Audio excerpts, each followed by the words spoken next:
appreciate my haters as well, because hating is it's a type of fandom. Here's everything you need to know about the firing of star MSNBC host and outspoken Trump critic Joy Reid, who, according to President Donald Trump, should have been canned long ago with everyone else who works there. Reid has been a fixture at the left-leaning cable news network since 2011 and began hosting the weekend talk show AM Joy in 2016.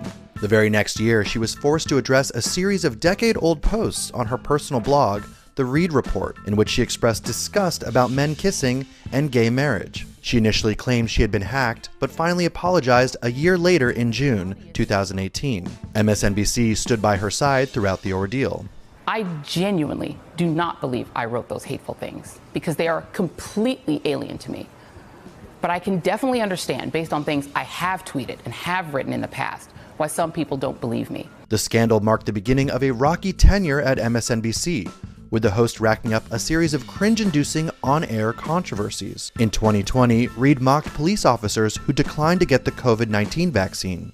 So for putting Americans in danger, officers and unions who are fighting against vaccine mandates, which essentially means fighting to make the public sick, are tonight's absolute worst. In 2022, she compared Floridians fleeing the Sunshine State in the wake of Hurricane Ian to waves of illegal immigrants crossing the U.S. border. Be careful about attacking people who have to move to save their own lives and safety, because you never know when it's your people that have to move, when it's your people who have to migrate, when it's your people who have to get on that road. And in 2024, claimed that Republicans were voting based on, quote, racial animus. They're increasingly, from the Tea Party on, they're voting on race. They're voting on this idea of an invasion of brown people over the border. The idea that they can't get whatever job they want, a black person got it, therefore drive all the blacks out of the colleges. In the lead up to Donald Trump's second term in the White House, Reid condemned the white Christians who supported him in the Iowa caucuses, claiming they want non-whites to bow down to them. None of that matters when you believe that God has given you this country, that it is yours, and that everyone who is not a white conservative Christian is a fraudulent American. Later that year, she claimed on TikTok that black people would look real weird for not voting for former Vice President Kamala Harris in the November election. You're gonna look real crazy being on the other side of that line, particularly as a person of color.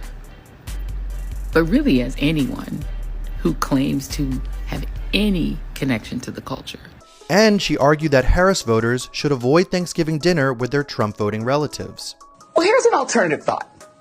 Make your own dinner, MAGA. Make your own sandwiches. Wipe your own tears. Troll amongst yourselves with Elon and leave us alone. In December, Nielsen Media Research revealed that Reid, who earned a lofty $3 million annual salary, had lost almost half her viewers since the election, with MSNBC as a whole seeing a whopping 53% drop in primetime viewership following the November 5th outcome.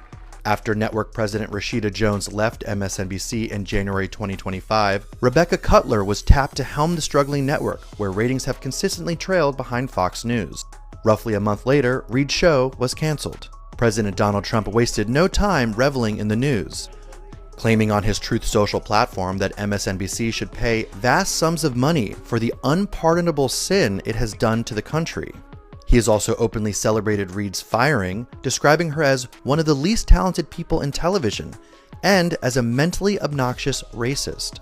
MSNBC's 7 p.m. time slot, previously hosted by Reid, will be replaced by a new panel show featuring co-hosts Alicia Menendez, Michael Steele, and Simone Sanders Townsend.